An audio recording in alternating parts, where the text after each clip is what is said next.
Olá, cursistas, sejam bem-vindos. É um prazer estar aqui com vocês. Meu nome é Tatiane Reis do Amaral, trabalharemos a disciplina de Matemática Discreta. Peço que em nossas aulas vocês estejam munidos de papel e caneta, para quando surgir alguma dúvida, vocês anotarem e depois postarem no nosso fórum Tira Dúvidas. Já aproveitando a oportunidade para dizer que vai haver um fórum Tira Dúvidas para cada uma de nossas aulas. Então, postem as dúvidas pertinentes à aula no fórum de cada aula. E para que tenhamos um bom resultado, é necessário a dedicação de vocês, nos estudos, nas atividades da sala virtual, mas também é muito importante que vocês leiam a apostila e postem as dúvidas pertinentes ao assunto. Então vamos começar. A nossa disciplina tem por objetivo refletir a importância dos métodos de contagem no ensino médio, explorar as técnicas de combinatória, desenvolver o conceito de probabilidade. Nós vamos começar com uma aplicação que é muito discutida atualmente no ensino médio, que estuda os meios e técnicas de enviar e receber mensagens secretas, a criptografia. O conceito de criptografia será associado ao conceito de permutação simples. Então, vamos ao primeiro tema. A nossa primeira aplicação vai ser a criptografia de Júlio César, uma criptografia mais elementar. Ela era uma forma de enviar mensagens na época do Império Romano. A ideia era que para a primeira letra do alfabeto, você fizesse coincidir a terceira letra do alfabeto. Então, a chave para você conseguir codificar a mensagem era trocar a primeira letra pela terceira letra. Assim, vamos decifrar a palavra abaixo. Então, nós vamos fazer a associação das letras da palavra que está criptografada pela criptografia de Júlio César. Então, é uma mensagem já criptografada para o nosso alfabeto. Então, a parte de baixo aqui está posicionado as letras da criptografia de Júlio César. Então, eu vou associar as letras da palavra que a gente tem escrito aqui, criptografada, com o alfabeto que está grifado aqui em vermelho. E, para cada uma dessas letras, nós vamos associar uma letra do nosso alfabeto. Então, por exemplo, a letra O está associada à letra L do nosso alfabeto. A letra H está associada à letra E. A letra J vai estar associada à letra G. A letra D vai estar associada à letra A. E assim por diante, até que a gente decifre toda a mensagem. Então, cada letra correspondente à palavra criptografada tem uma correspondência no nosso alfabeto. E a chave para poder decifrar a mensagem é que o alfabeto seja deslocado 3 casas. Então, a chave da criptografia de Júlio César é 3. Uma outra maneira de apresentar a criptografia de Júlio César pode ser essa aqui, uma forma mais fácil de você, por exemplo, aplicar em sala de aula. É um esquema giratório, onde nós temos um círculo externo e um círculo interno, onde você vai fazer a correspondência do alfabeto original com o alfabeto criptografado. Aí, o aluno pode usar a chave que ele achar conveniente. Na criptografia de Júlio César, a chave era 3, então eu fazia coincidir a primeira letra do alfabeto com a terceira. Mas essa chave pode ser feita da forma que você achar conveniente. Então, eu posso coincidir a quarta letra com a primeira letra, a sexta letra com a primeira letra, então a chave pode ser estabelecida. É um esquema mais simples e fácil de aplicar em sala de aula. Mas como contar as possibilidades de ordenação em um alfabeto, por exemplo, como o de Júlio César? Ou quantas maneiras podemos criptografar uma mensagem? Essas perguntas podem ser respondidas através do princípio fundamental da contagem. Então, vamos imaginar um outro alfabeto. Um alfabeto com 3 símbolos. E quantas maneiras seria possível reordenar esses símbolos para criptografar uma mensagem? Tomando que eu posso, por exemplo, a partir dos meus símbolos, fazer uma primeira escolha para a posição da primeira letra, então, para a primeira letra, para o primeiro símbolo, eu teria 3 opções. Ela poderia vir na primeira casa, na segunda casa ou na terceira casa. Então, para a primeira letra, eu tenho 3 opções. Já escolhido a primeira letra, a posição para a primeira letra, o que sobra para a próxima letra seriam outras duas possibilidades. Ela poderia vir figurada na posição do meio ou na última posição, por exemplo, se eu tivesse escolhido que a primeira letra continuaria na primeira posição. Dado que foi feita a segunda escolha, o que sobra para o último símbolo ou para a última letra do nosso novo alfabeto seria uma única possibilidade, figurar na posição que não foi preenchida pelas duas outras letras anteriores. Para a gente fazer a contagem de quantas possibilidades nós temos para essas permutações, nós podemos criar uma árvore e fazer a contagem. Nesse slide anterior, eu mostrei para vocês quais eram todas as possibilidades. Então, ao todo, nós temos 6 possibilidades. Mas fazer essas construções acaba se tornando complexa se a gente pensar, por exemplo, no alfabeto nosso com 26 símbolos. Em resumo, vamos contar essas possibilidades usando o diagrama de árvore e tentar nesse diagrama mostrar como fazer essa operação. Quando eu construo a árvore, para a primeira letra eu tenho 3 possibilidades. Então eu vou ter 3 possibilidades para o primeiro símbolo. Depois, já escolhido o primeiro símbolo, nós vamos ter 2 possibilidades para o próximo símbolo. Qual posição esse símbolo poderá ocupar. E por último, dado já feito as 2 primeiras escolhas, eu só tenho uma posição a ser ocupada pelo símbolo que restou. O que dá no total 6 possibilidades, quando a gente faz o caminho todo da árvore. Então, para cada símbolo, eu vou fazer um galho da nossa árvore, né? O que totaliza 6 possibilidades. Mas para a gente apresentar essa multiplicação, imaginando que teríamos, por exemplo, árvores muito maiores, nós podemos usar uma notação que simplifica esse processo, que é a notação de fatorial. Então, por exemplo, no nosso caso, nós temos 3 fatorial, que é 3 vezes 2 vezes 1, que dá 6.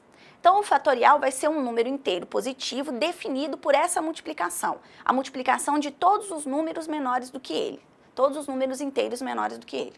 Então, o n fatorial vai ser n vezes n menos 1 vezes n menos 2, e assim por diante até chegar no 1. E a gente faz a correspondência que o fatorial de 0 é o próprio 1.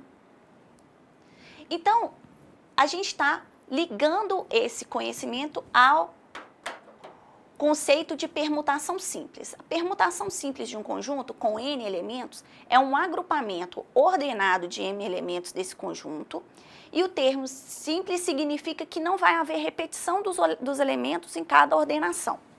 Então, para cada conjunto que a gente tiver com n elementos, a gente pode formar n grupos dentro desse elemento, fazendo simplesmente uma mudança da posição dos elementos. Então, a ordenação se torna importante. Vamos ver o problema número 1. De quantas formas distintas 5 pessoas podem se sentar em 7 cadeiras, cada pessoa ocupando uma cadeira? Eu tenho 5 posições onde eu posso sentar essas pessoas. Então, na primeira cadeira, eu tenho 7 pessoas para serem escolhidas.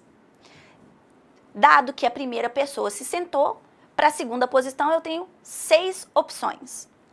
Dada que essa pessoa se sentou, para a terceira cadeira eu tenho 5 opções. E assim por diante. Para a quarta cadeira eu vou ter 4 e para a quinta cadeira eu vou ter 3.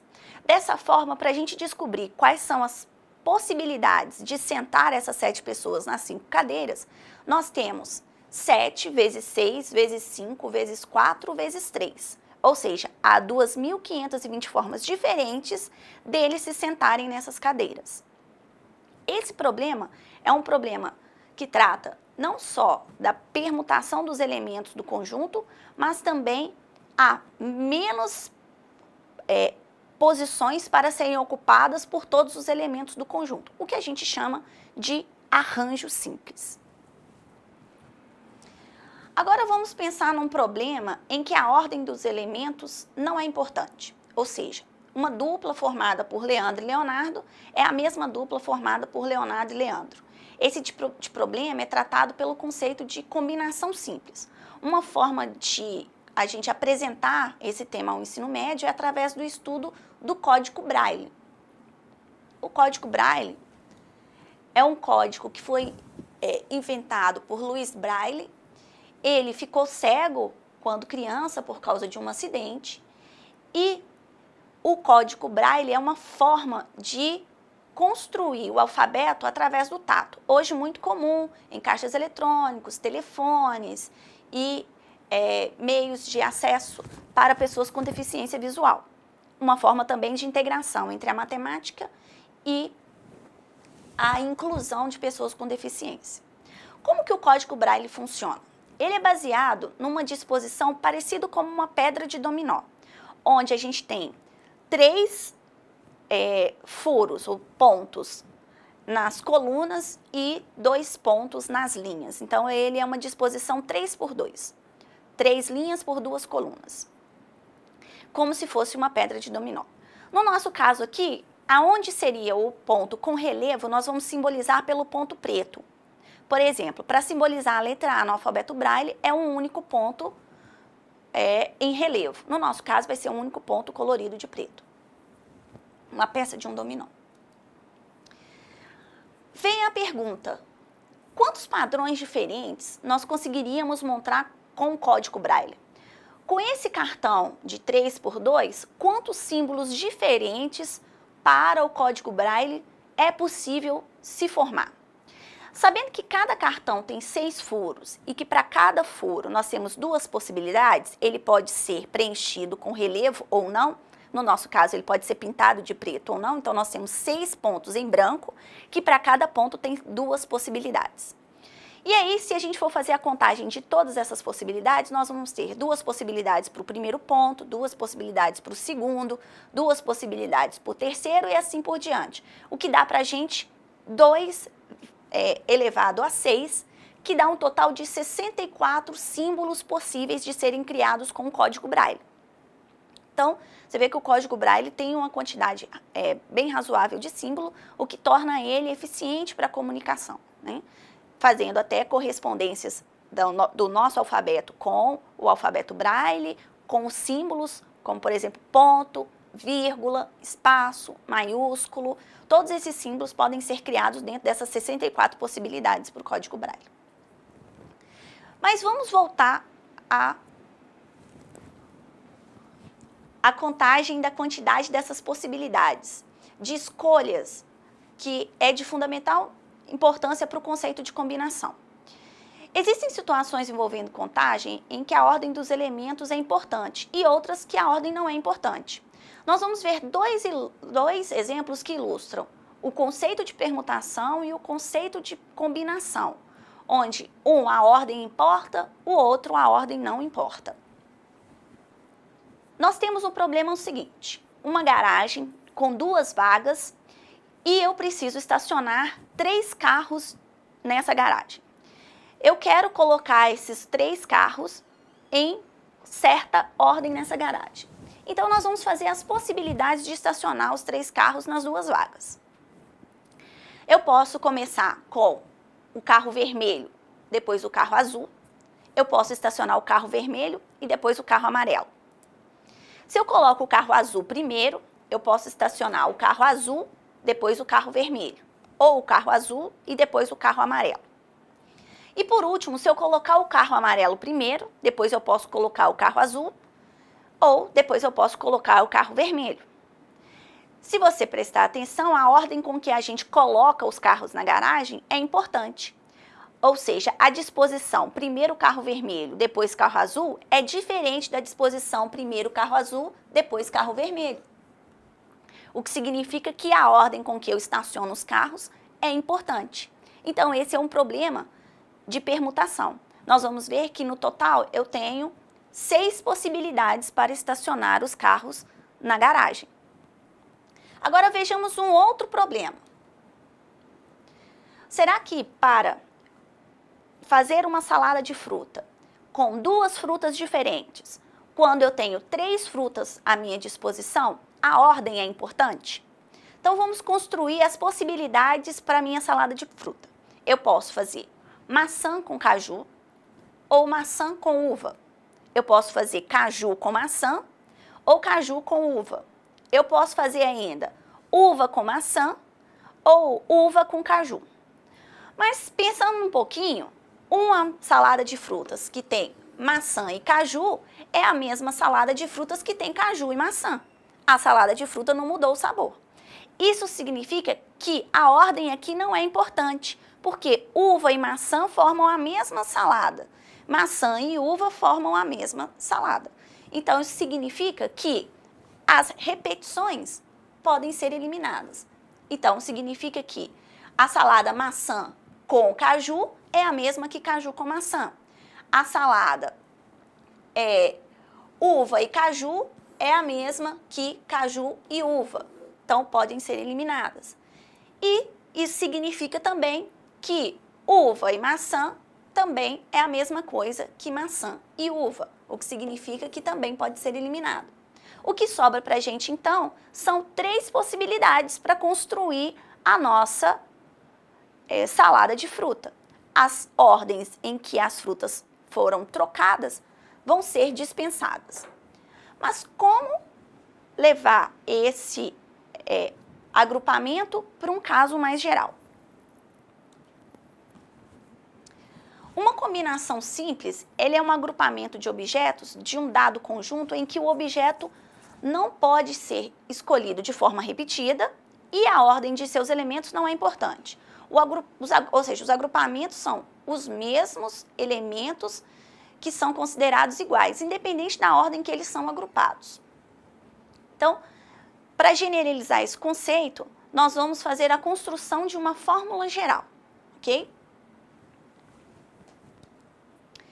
Vamos supor que temos N objetos distintos e nós precisamos escolher, não importando a ordem, P objetos distintos dentre esses, com N sempre menor ou igual que P.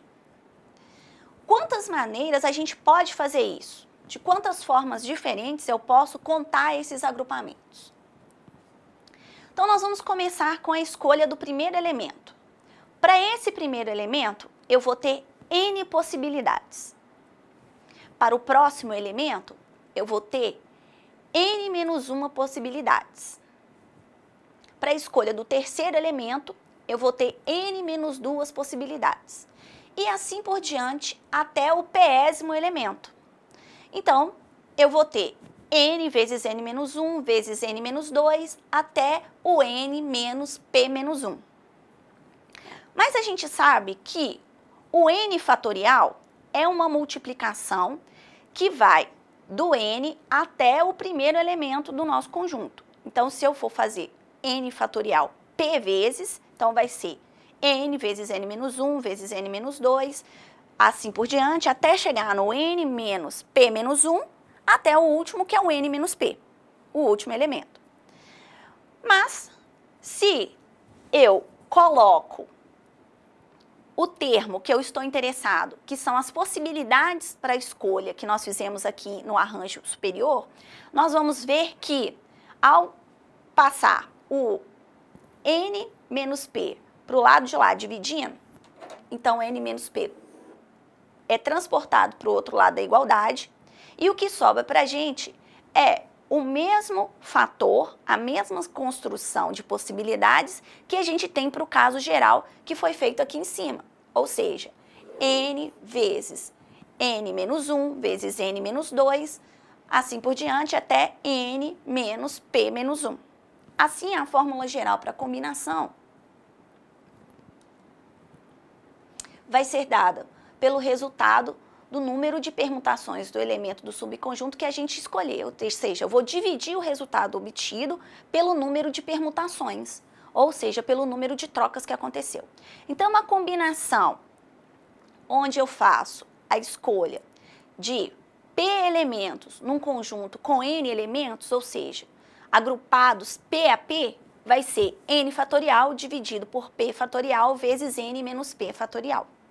Então, agora a gente tem uma fórmula geral para a combinação. Esse problema se reduz a calcular o número de combinações simples de N elementos tomados P a P. Agora a gente vai ver como aplicar essa fórmula geral. Vamos voltar para o sistema Braille. Por exemplo, de quantas maneiras nós poderíamos pintar de preto a quantidade de P pontos, uma quantidade qualquer de pontos, brancos do nosso sistema. Lembrando que nós somos um sistema 3x2. Então, por exemplo, se eu quisesse pintar 3 pontos de preto, ou 3 pontos que irão ser colocados em relevo, de quantas maneiras eu poderia fazer essa perfuração no nosso cartão? Isso é um problema de combinação simples. Nós temos um conjunto com 6 elementos, onde eu quero agrupar de 3 em 3. Então, o nosso P, a nossa quantidade de agrupamentos é 3, ou seja, eu tenho uma combinação de 6 elementos tomados 3 a 3. Isso vai ser 6 fatorial dividido por 3 fatorial vezes 6 menos 3 fatorial. Ou seja, 20 possibilidades diferentes para a construção do meu cartão, se eu quiser, por exemplo, perfurar 3 pontos do cartão. Com isso, nós encerramos os assuntos da nossa primeira videoaula. Eu espero que vocês tenham gostado, tenham absorvido ao menos um pouco o que vimos falar aqui hoje. Lembre-se de acessar a nossa sala virtual, participar dos fóruns e postar suas dúvidas. Não se esqueçam dos estudos da apostila. Bons estudos e até a nossa próxima aula.